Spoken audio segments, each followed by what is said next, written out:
Do you see any parallels between this withdrawal and what happened in Vietnam, with some people feeling... None whatsoever. Zero.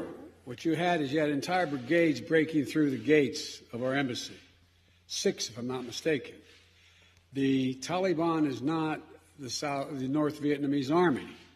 They're not remotely comparable in terms of capability.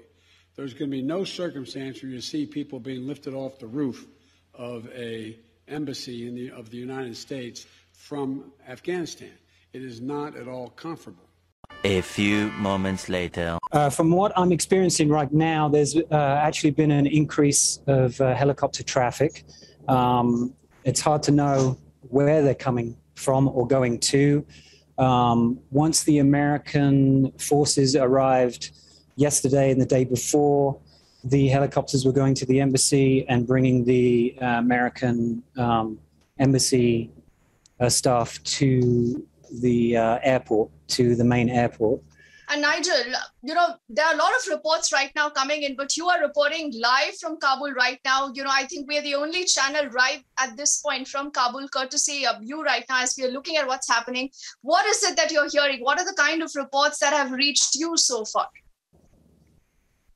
So the most recent report we've had is that there are senior members of the Taliban at the presidential palace discussing a transition, and that will be announced later today.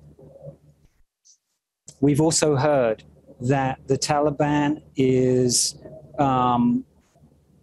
positioned on all the major roads leading into Kabul, and then they've been told just to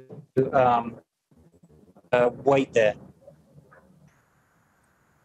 Okay, and Nigel, there are also a lot of reports coming in of choppers flying.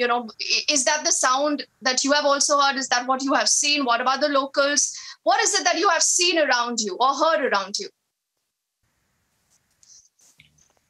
Yes, there's a lot of that. I'm not sure if you can pick that up on our microphone, but since we've been on air, there's probably been 3 helicopters.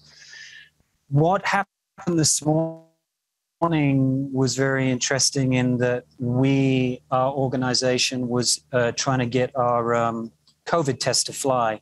One of the big issues right now of trying to get on a plane is you can't get on a plane without a COVID test. So we tried to go across town to get our test.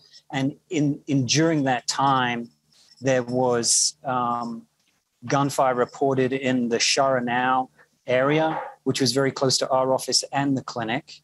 And then it was reported that there were issues with police, and potentially there was an attempted bank robbery.